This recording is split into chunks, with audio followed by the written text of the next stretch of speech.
नमस्कार, महाराष्ट्र केसरीच्या बातमीपत्रामध्ये आपलं सर्वांचं पुन्हा एकदा स्वागत आहे। भंडारा गोंदिया जिल्ह्यातील जनतेने प्रफुल्ल पटेल यांची औकात काय आहे ते दाखवून दिली।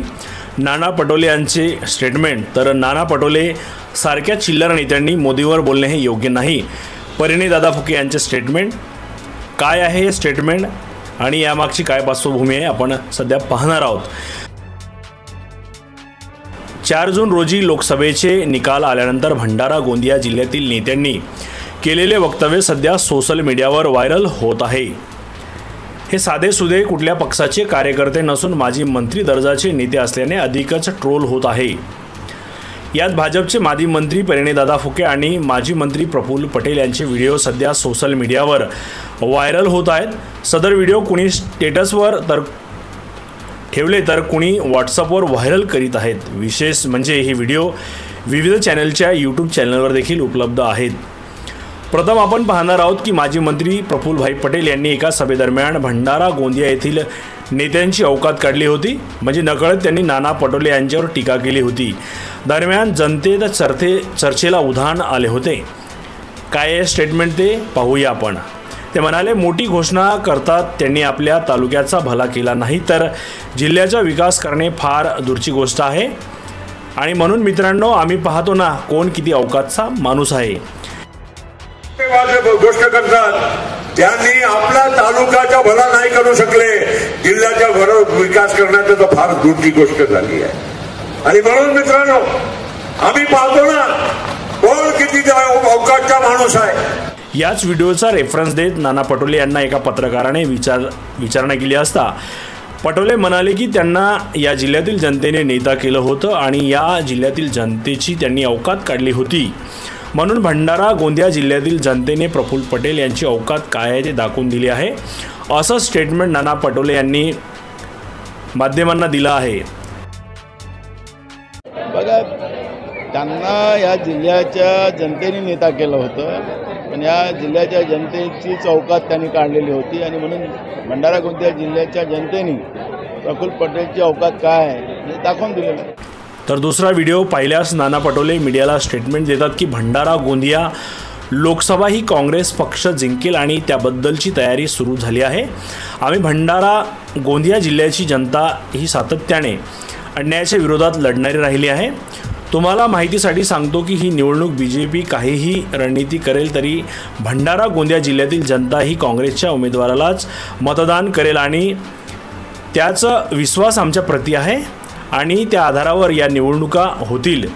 त्यांच्यामुळे इथे मोदी पण उभे झाले तरी त्यांना इथून हारूनच जावे लागेल ही मानसिकता आमच्या भंडारा गोंदिया इथली आहे, असे ते माध्यमांशी बोलले होते। गोंदिया लोकसभा ही काँग्रेस पक्ष जिंकेल आणि त्या पद्धतीच्या काँग्रेस पक्षाची तयारी सुरू झालेली आहे। आम्ही आणि भंडारा गोंदियाची जनता जी आहे ती सातत्यानं अन्यायाच्या विरोधात लढणारी राहिलेली आहे। तुम्हाला माहितीसाठी सांगतो की ही निवडणूक बीजेपी काही रणनीती करेल तरी भंडारा गोंदिया जिल्ह्यातली जनता ही काँग्रेसच्या उमेदवाराला मतदान करेल आणि त्यांचा विश्वास आमच्या प्रती आहे आणि त्या आधारावर या निवडणुका होतील। त्याच्यामुळे इथं मोदी पण उभे झाले तरी त्यांना इथून हारूनच जावं लागेल ही मानसिकता आमच्या भंडारा गोंदिया जिल्ह्यातली आहे। नाना पटोले यांच्या या वक्तव्यावर प्रसार माध्यमातील प्रतिनिधींनी माजी मंत्री परिणय दादा फुके यांना विचारणा केली असता ते म्हणाले, तुमच्यात जर हिंमत असणार आणि तुम्ही जर स्वतःला नेते समजत असणार तर तुम्ही स्वतः काँग्रेसचे उमेदवार म्हणून मैदानात यावे। तुम्हाला तुमची लायकी माहीत होऊन जाणार। जगात आज मोदीजींचा मान आहे, पण नाना पटोले सारख्या चिल्लर नेत्यांनी मोदीजींवर बोलणे हे योग्य नाही। नाना पटोलेजी यांना जर वाटत असेल की ते नेते आहेत, त्यांनी लोकसभा निवडणूक लढवून दाखवावी आणि त्यांना माहीत होणार की त्यांची डिपॉझिट देखील राहणार नाही। माझ्यासारख्या सामान्य कार्यकर्ता देखील नाना पटोलेंची डिपॉझिट लोकसभेमध्ये गोल करून देणार हे मी आपल्याला दाव्याने सांगतो, असं स्टेटमेंट परिणय दादा फुके यांनी मीडियाला दिलं होतं। तुमच्यात हिंमत असणार आणि तुम्ही जर स्वतःला नेता समजत असणार तर तुम्ही स्वतः भंडारा गोंदिया लोकसभेमधनं काँग्रेसचे उमेदवार म्हणून मैदानात यावं। तुम्हाला तुमची लायकी माहीत होऊन जाणार। जगात आज मोदीजींचा मान आहे, पण नाना पटोलेसारखा एक चिल्लर नेत्यांनी मोदीजींवर बोलणं हे योग्य नाही. आणि नाना पटोलेजींनी त्यांना जर वाटत असणार की ते नेते आहेत, त्यांनी लोकसभा लढून दाखवावी आणि त्यांना माहीत होणार त्यांची डिपॉझिटसुद्धा राहणार नाही. पण माझ्यासारखा एक सामान्य कार्यकर्ताही नाना पटोलेजींची लोकसभेमध्ये डिपॉझिट गोल करून देणार, हे मी आपल्याला दाव्याने सांगतो. त्याचबरोबर परिणीदादा फुके माजी मंत्री यांचा दुसरा व्हिडिओ देखील सोशल मीडियावर व्हायरल होत आहे. ते मीडियाला स्टेटमेंट देताना बोलतात की गोंदिया भंडारा या मतदारसंघातून काँग्रेस पक्षाचे अध्यक्ष नानाभाऊ पटोले हे निवडणूक लढणार होते, पण त्यांनी काल रात्री ही घोषणा केली होती की ही निवडणूक लढणार नाही आणि म्हणून मी माझ्या पार्टीला विनंती केली की ही निवडणूक लढण्यास मी इच्छुक नाही. आजच दुपारी पार्टीचे प्रदेशाध्यक्ष चंद्रशेखरजी बावनकुळे देवेंद्रजी फडणवीस यांच्यासोबत फोनवर चर्चा केली आणि त्यांना विनंती केली की मला ही निवडणूक आता लढायची नाही, कारण काँग्रेस पक्षाने डॉक्टर प्रशांत पडोळेसारख्या एका डमी उमेदवार दिल्यामुळे इतक्या कमजोर उमेदवाराच्या विरोधात लढायचं नाही असं मी ठरवलं. पक्षाने कुणा दुसऱ्या उमेदवाराला तिकीट द्यावे आणि ते सहजरित्या निवडून येतील अशी मी पक्षाला विनंती केली आहे, असा देखील एक स्टेटमेंट परिणीदादा फुके यांनी मीडियाला दिला होता.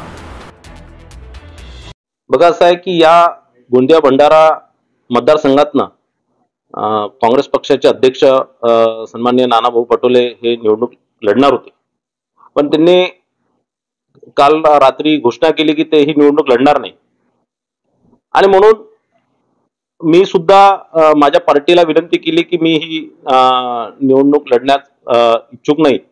मी आजच दुपारी पार्टीचे प्रदेशाध्यक्ष सन्माननीय चंद्रशेखर बावनकुळे साहेब, माननीय देवेंद्रजी फडणवीस साहेब यांच्यासोबत फोनवर चर्चा केली आणि त्यांना विनंती केली की मला ही निवडणूक आता लढायची नाही, कारण काँग्रेस पक्षाने डॉक्टर प्रशांत पडोले सारखा एक डमी उमेदवार दिल्यामुळे इतक्या कमजोर उमेदवाराच्या विरोधात लढायचं नाही असं मी ठरवलेलं आहे.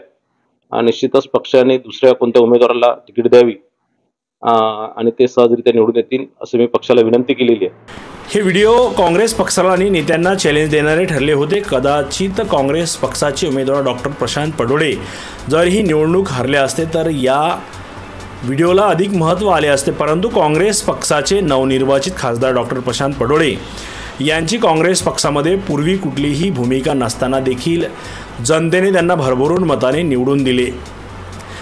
जनतेचा कल हा भाजप पक्षाच्या विरोधात असल्यामुळे काँग्रेसचे एक नाही तर अनेक उमेदवार भरघोस मताधिक्याने निवडून आले आहेत. गडचिरोली चिमूर लोकसभा क्षेत्राचे नवनिर्वाचित खासदार नामदेवराव किरसान, चंद्रपूर येथील प्रतिभाताई धानोरकरसह अनेक काँग्रेसचे नेते भरघोस मताधिक्याने निवडून आले आहेत आणि याचा फटका भाजप पक्षाला बसला आहे. येत्या विधानसभा निवडणुकीत काँग्रेसची काय भूमिका असणार आणि बीजेपी पक्ष कुठल्या रणनीतीचा वापर करणार हे पाहण्यासारखे असेल. 5 जून रोजी नाना पटोले यांचा जन्मदिवस त्यांचे स्वगावी सुकडे येथे मोठ्या थाटात आयोजित करण्यात आला होता. दरम्यान कार्यकर्त्यांनी त्यांना भावी मुख्यमंत्री म्हणून बॅनर लावत शुभेच्छा दिल्या.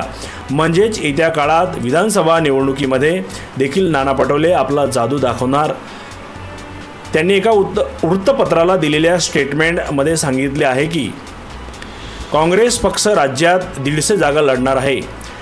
पटोले यांचा जादू पुन्हा चालल्यास त्यांना मुख्यमंत्री होण्यास कुणीही रोखू शकणार नाही, हेही तितकंच महत्त्वाचं ठरणार आहे. पाहत रहा महाराष्ट्र केसरी न्यूज.